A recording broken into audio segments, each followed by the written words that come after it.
बहुत खुशी की बात है कि आदरणीय प्रधानमंत्री जी श्री नरेंद्र मोदी जी आज सीवान पधारे हैं।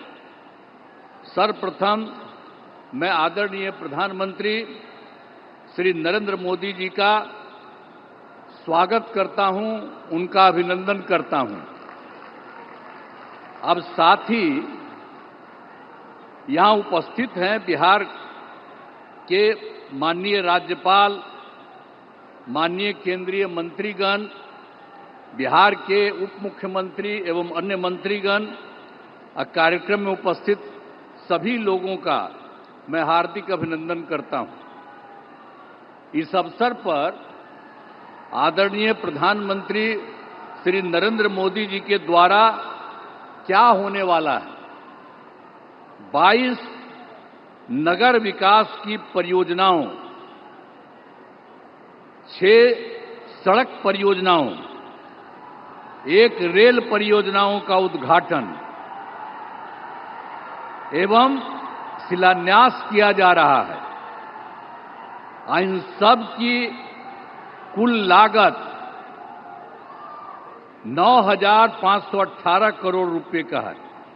साथ ही 2 ट्रेन को हरी झंडी दिखाकर रवाना एवं 1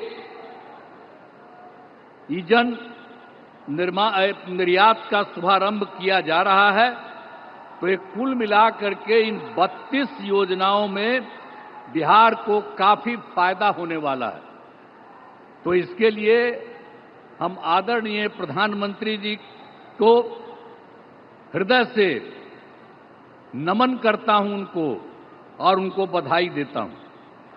और आप सब लोगों को तो मालूम न है जी कि अभी जो अब हम लोगों की सरकार बनी, एनडीए की सरकार, आज जिसमें जो सरकार बनी 24 नवंबर 2005 को, उसमें बीजेपी और जनता दल यू के लोग थे।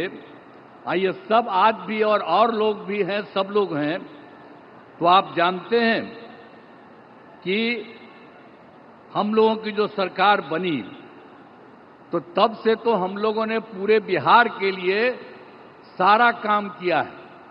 लेकिन याद करिए, जब हम लोगों को, आप लोगों ने और पूरे बिहार ने ये मौका दिया, हम लोगों को एनडीए में, लेकिन उसके बाद जो बोलिए कि उसके पहले वाले जितने थे, अब आजकल अनाप शनाप चारों तरफ प्रचार प्रसार करता रहता है। ये बहुत ही बिना मतलब की बात है। लेकिन जरूर पूछना चाहिए कि जब हम लोगों की सरकार बनी तो उसके पहले क्या हाल था। कोई काम उन लोगों का नहीं था। और जानते हैं कि लोग घर से बाहर नहीं निकल पाते थे। ये सब बुरा हाल उन लोगों के टाइम में था। और आज आप देख रहे हैं, इतनी बड़ी संख्या में आप कहीं देखते थे? आज आप इतनी बड़ी संख्या में जो सब हम लोगों के आदरणीय प्रधानमंत्री जी श्री नरेंद्र मोदी जी की बात को सुनने के लिए आप यहां पर पधारे हैं, इतनी बड़ी संख्या में, मैं आपका अभिनंदन करता हूं। अब सब लोग यहां पर देखिए, लड़की भी है, लड़का भी है, कितनी ज्यादा महिलाएं हैं। तो सब कितना हुआ। अब पहले कुछ महिला का काम किया था जी। और जब हम ही लोगों की सरकार आई तो हम लोगों ने महिलाओं को क्या दिया, 50% का आरक्षण 100 में ही किया। और साथ में शहरी क्षेत्र में 4 साल हो गया, कितना काम किया। एक एक तरह से हम लोगों ने काम किया सब जगह। तो जो कुछ भी मौका मिला है वो सब मौका हम लोगों को मिलता रहा है। और हम लोगों को जब मिला, शुरू से ही शिक्षा और स्वास्थ्य के क्षेत्र में विशेष ध्यान दिया। राज्य में बड़े पैमाने पर पुल पुलियों का निर्माण कराया। और 7 निश्चय जब चल रहा था हम लोगों का, तो हर घर बिजली, हर घर नल का जल, हर घर शौचालय, टोलों की पक्की सड़कों को जोड़ने का काम पूरा किया गया। अब इसके बाद भी जो नई बसावटें या किसी का नया घर बन रहा है, हम लोग सब के लिए ये सारा काम दे रहे हैं। हर घर शौचालय तथा टोलों को पक्की सड़कों से जोड़ने का काम पूरा हो रहा है। हर घर बन गया है, उसमें भी हम सिर्फ पूरा किया जा रहा है। इसी साल हम लोग सोच लिए हैं कि उनको भी ये सारा काम कर दिया जाए। युवक युवतियों को सरकारी नौकरी, रोजगार सब कुछ उपलब्ध किया गया।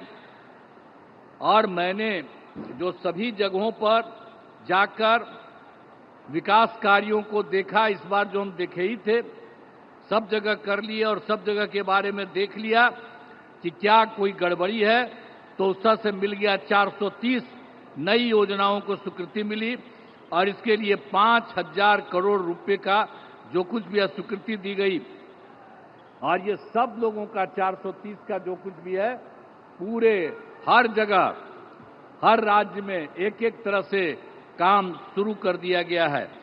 और इसके और यहाँ पर जो है सिवान या गोपालगंज या सारण जिले में कई विकास परियोजनाओं की स्वीकृति हर जगह से दी गई है।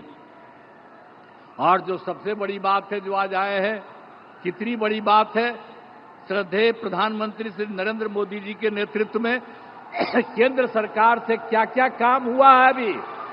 अभी तत्काल उन्होंने कितना बढ़िया काम किया और सब लोगों को याद रखना चाहिए, बधाई देना चाहिए।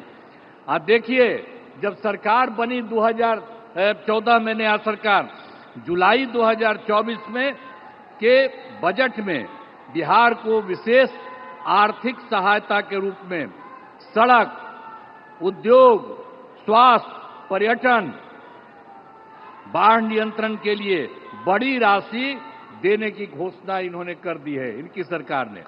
इसके बाद फरवरी 2025 में बजट में बिहार के मखाना बोर्ड, एयरपोर्ट की स्थापना, मछली कोसी नहर के लिए वित्तीय सहायता आदि की घोषणा की गई है और ये सब काम शुरू हो रहा।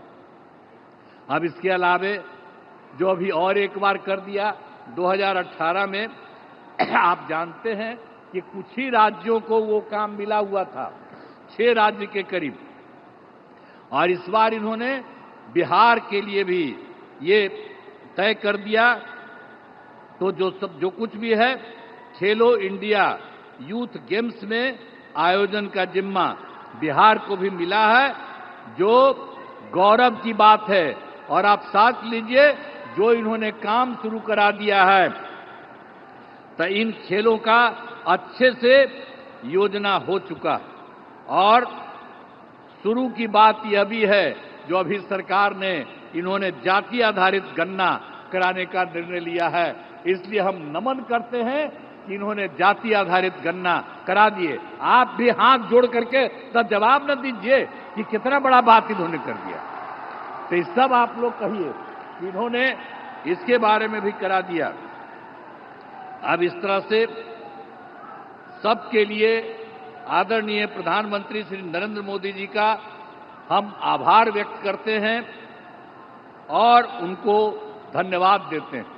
अब इसके अलावा अन्य सब लोग जो यहाँ पर मौजूद हैं, आदरणीय प्रधानमंत्री नरेंद्र मोदी जी के का पुनः अभिनंदन करता हूं और उन्हें धन्यवाद देता हूं।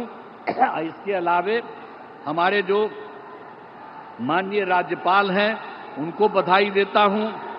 हमारे माननीय केंद्रीय मंत्रीगण और राज्य सरकार के माननीय उप मुख्यमंत्रीगण और मंत्रीगण, तो अन्य उपस्थित सभी लोगों का मैं आभार व्यक्त करता हूं। इसीलिए मैं आप सब लोगों को बधाई देता हूं। और एक बात जो हमने आपको बता दिया है, जब भी जहां जाते हैं वहां हम बराबर इस बात को कह देते हैं, आप भूलिएगा नहीं, जो केंद्र सरकार की तरफ से और जो पहले राज्य सरकार भी काम करती रही, और अब केंद्र सरकार ने जितना राज्यों के लिए काम देना शुरू किया है, अब समझ लीजिए कि बिहार बहुत आगे बढ़ जाएगा। अब कोई पीछे नहीं रहेगा, सब लोग रहेगा। तो इन्हीं शब्दों के साथ मैं पुनः आदरणीय प्रधानमंत्री जी का मैं नमन करता हूं और स्वागत करता हूं और आप सब लोगों को मैं अभिनंदन करता हूं। इन्हीं शब्दों के साथ मैं अपनी बात समाप्त करता हूं। धन्यवाद।